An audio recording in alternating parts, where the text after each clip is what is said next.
Hi guys, welcome back to my YouTube channel, and for today's video we're not doing DIY.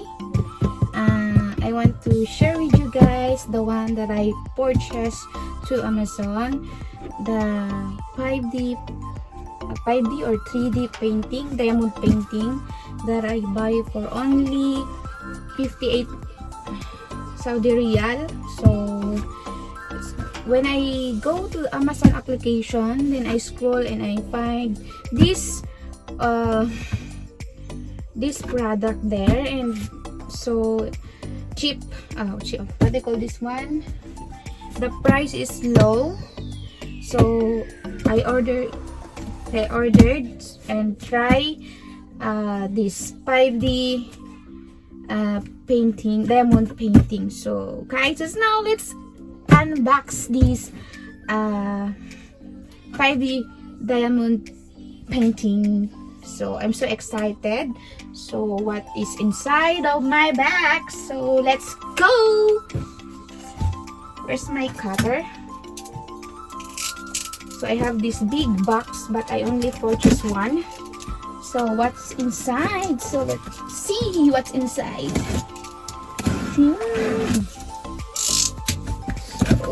Here, my god, there's a big carton, but it's only like this here, small.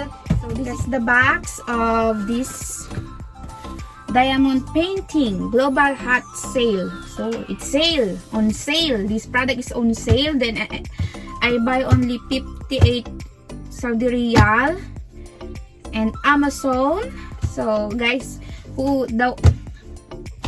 you want to purchase this, you need to go to Amazon apps and look for diamond painting, and there are more sale also there. There is more sale. So this is the cartoon, this inside of the Amazon box. So let's start unboxing this diamond painting that I purchased. So this is my first time to buy in Amazon, and also this is my first time to buy or purchase the diamond painting.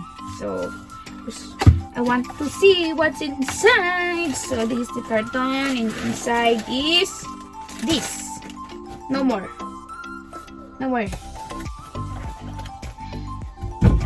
So this inside, this is the one inside in the carton, the box.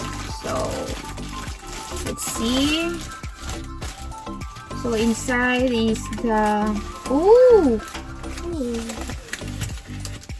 nice.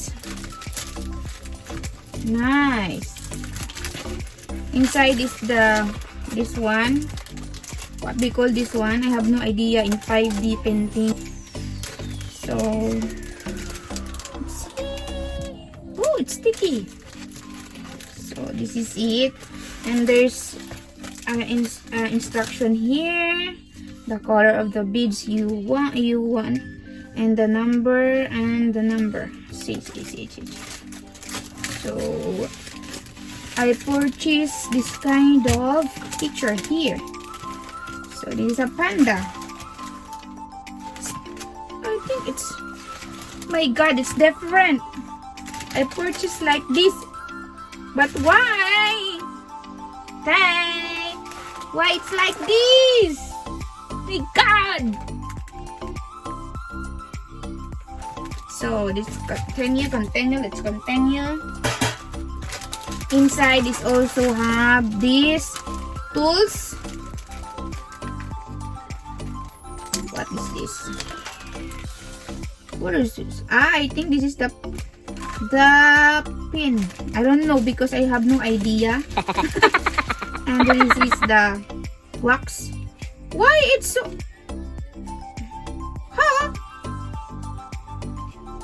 Supposed to be like this, and someone gonna do in the beads.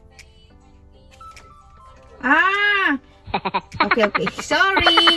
There's seal. Oh, it's okay. I know now. So this is my first time, and also there is a plastic inside, extra plastic. This is the plastic you put all the beads. So this is it. This inside tools and also the beads. So this, and there is number here. Oh, where's the number? Here. There is the instruction.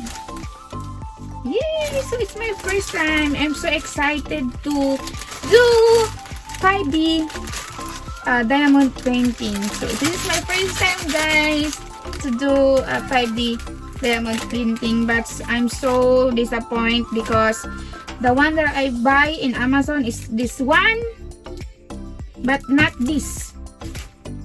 But let's try. Maybe it's good when it's finished.